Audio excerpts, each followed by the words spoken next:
مصر العربية من القاهرة تقدم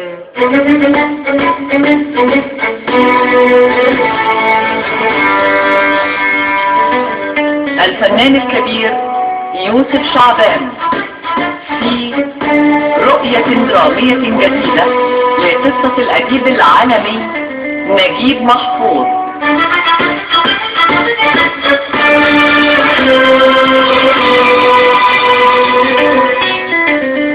العريس. النجم طارق لطفي.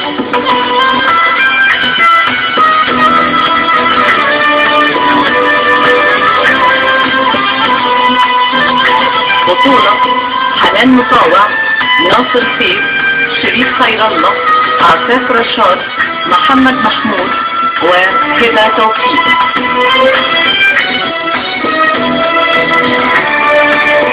ضيوف الشرف النجم احمد ماهر، ياسر فرج، صبحي خليل. العريس. رؤية درامية وحوار فايز رشوان. إخراج علي عبد العال.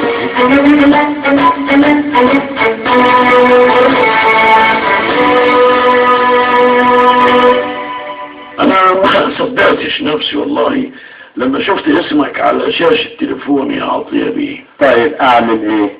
لقيتك ما بتسألش، قلت أعمل بأصلي وأسأل عليك أنا. أخاف لا يتفهم سؤالي غلط، أنت عارفني مش لحوح ولا زنان. يا راجل ما تقولش كده، احنا مهما جرى برضو عشرة عمر، مش المناصب اللي بتروح وتيجي اللي هتفرقنا وتخلينا حتى ما نسألش على بعض. طيب ما تقول لنفسك بقى، انت غلطان مهما حاولت. لو مكسوف تسأل ومحرج كنت بعت السلام، المراسيل كتير. يعز عليا يبقى بيني وبينكم مراسيل على آخر الزمن يا عطية. اكتر واحد عارف اني فنيت عمري كله في المكان ده. لا لا لا لا، ده مكانك يا عابد.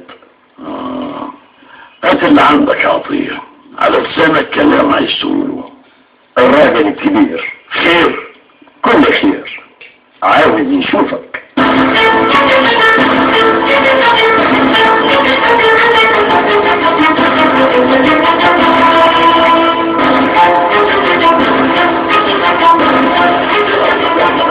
انا ما جبتكش هنا شرم جارك عيبك يا عادل. انا قلت تيجي تقضي معايا يوم على الاخر، نصطاد سوا ونتغدى مع بعض. ما عازمك عايز تتكلم معايا على انفراد.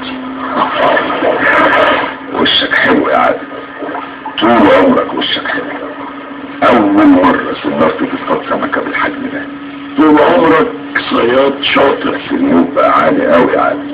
يوم مركب الليلة والسيدة. يا راجل يا راجل كبر مخك، تعبت يا اخي، فيها ايه لما يساعدني؟ ده لو عارف اني هقول اي كلام اجملك بيه ما كنتش بعتني. وانت عارف انهم عمرهم ما هيعرفوا يوقعوا بيني وبينك ابدا. هما بعدوك عني عشان ما اعرفش اسمع غير اللي هم عاوزين يوصلوا بس. مش انت لوحدك، دول جردوني من كل المخلصين زيي. انما ما تقلقش، انا مدرك كويس قوي مين هو عابد مين، ومدرك مدى اخلاصك ليا يا عم. المهم يا فندم تكون مدرك الوقت المناسب عشان تتدخل.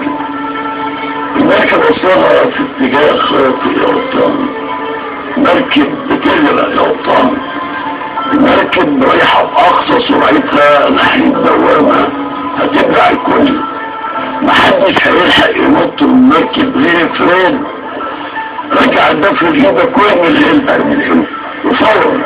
اللعبة لعبة وقت، احيانا بطل القرار بيفقد القرار تأثيره.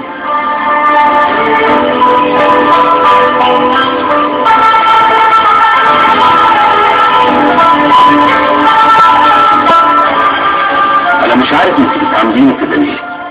جرى ايه يا دكتور فضل؟ هو انت محتاج معاملة خاصة ولا حاجة ولا معرفش؟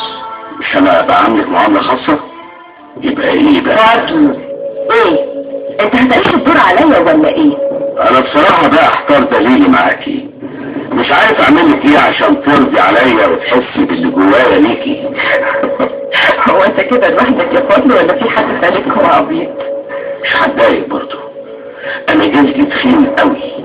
انت متخيل ان الجو الرخيص والبلدي ده هيجيب نتيجة معايا؟ تبقى ساذج قوي قوي قوي يا حبيبي. حبيبي لاحظ ان انا بحاول امسك اعصابي، وده مش من عادي. انت مجرب الجنونة لما بتطلع. طب هو ايه اللي يجيب نتيجة معاكي وانا اعمله؟ ولا حاجة. ما تخليش عندك امل ان ممكن يجي مني اي نتيجة. ريح نفسك وريحني يا فضل.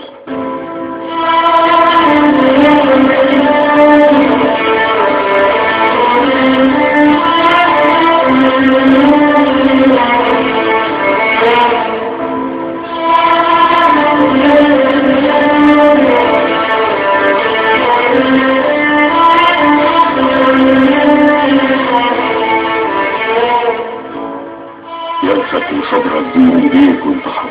بس انا متأكد ان الدكتور باهر عز الدين اللي انا اعرفه ما يعرفش ليه اسد. نتزوج زي كل ولاد الشعب ده. صبرنا كتير، شوية صبر كمان بقى لحد ما نقول حريتنا وكرامتنا. كلموني عن يوم 25 وصلتوا ليه؟ جواب نهائي؟ يعني لغيت فكرة السفر دي من دماغك؟ انت شايف ايه؟ خلاص بقى يا ربيع لحسن نرجع في كلامي. بيقول لك كلموني عن يوم 25. سمعت يا سيدي على صفحة خالد سعيد اللي على الفيسبوك؟ في كم واحد بيخش على النت في مصر يا ربيع؟ الصفحة وصلت ل 2 مليون لايك، والدعوة للصورة بدأت ببوست صغير. ممكن نعملها زي تونس. لكن ناس كتيرة قوي خدت الموضوع بطريقة، وناس كتير قوي اهتمت، ودول بدأوا يزيدوا تدريجيا. كل واحد من دول هيبقى سلاح على الارض، هيكلم اسرته وجيرانه واصحابه على الفكره دي، هيتكلم في الجامعه، في الشغل، في الميكروباص او المترو. الفكره هتوصل للناس، والناس مضغوطه وهتستجيب. بس انا برضه مش مطمن. ليه بس؟ عشان الثوره لازم يبقى لها قياده واضحه. بالعكس، دي نقطه قوه، عشان ما يعرفوش يضربوا القياده دي ويشوهوها. طب مرة تتكلم صح، ممكن برضه تبقى نقطه ضعف يا جماعه. لو الثوره دي نجحت هتلاقي 1000 من يحاول يركبها و1000 من يحاول يسرقها.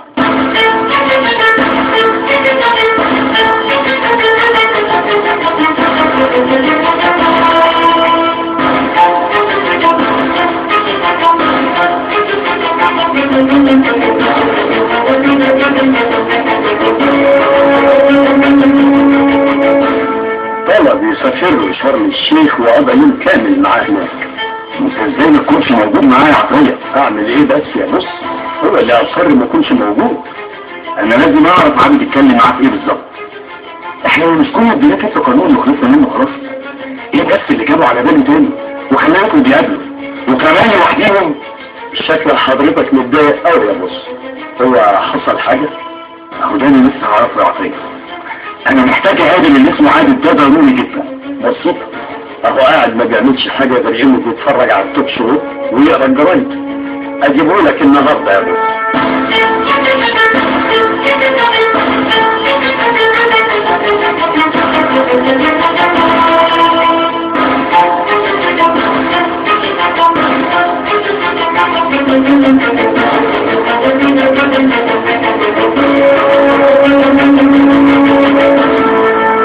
شوية الأراضيش بتوعك دول هيغرقوك، هم غرقوك خلاص. انت لسه برضه سنك طويل يا عادل، ما اتعلمتش حاجة بعد كل اللي عملته فيك. انت متوهم انك قدرت تعمل معايا حاجة، بس انت عملتني خدمة من غير ما تاخد بالك. انا؟ ايوه، اصلي ما كنتش اقدر اشتغل في جو فاسد زي اللي انتوا بتشتغلوا فيه. جواب عادل، بتتلم شوية. انت عارف ان اللي بتتكلم عنهم دول هم سياد البلد دلوقتي. انا مش صبان فمش هعرف اطبل لك. لو ما تعرفش مين عابد ميري تقدر تسأل باباك عنه. وتسأل ليه؟ ما انت عارف، وعشان عارف بعتني. تصورت وتوهمت انك تقدر تسوق من غيري وغير اللي زيي. احنا بنينا البلد دي في سنين، وانت وقراضيشك اديتوها في شهور. التاريخ مش هيسامحكم، مش هيسامحكم ابدا. هو ده بقى الكلام اللي قلتوه له وقلبتوا عليا؟ انا ما قلتش غير اللي وجع قلبي. يا ريت يقدر يتصرف في الوقت بدل الضايع، ومش هتردد لحظه ان اقوله لك تاني. التاريخ هيحاسبك انك اسأت تاريخ الراجل ده ودمرت وهديت كل اللي بناه وساعدناه فيه. كل ده بسبب شوية قلاضيش وطبالين اشتغلوا على طموحك الأعمى. هما دول بقى فيران المركب، أكتر من ياكل عليها وأول من ينط منها ساعة الخطر.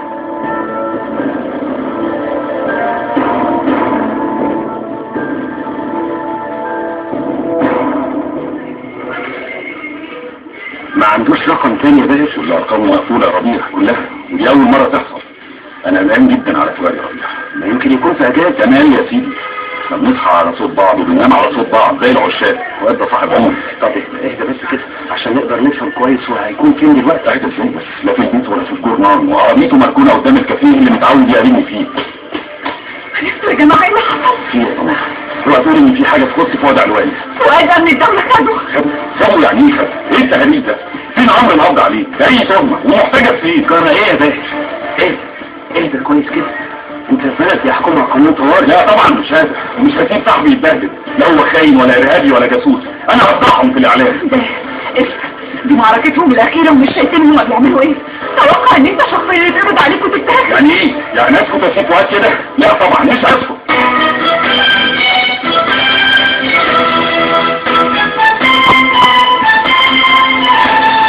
رؤية درامية جديدة لقصة الأديب العالمي نجيب محفوظ. العريس.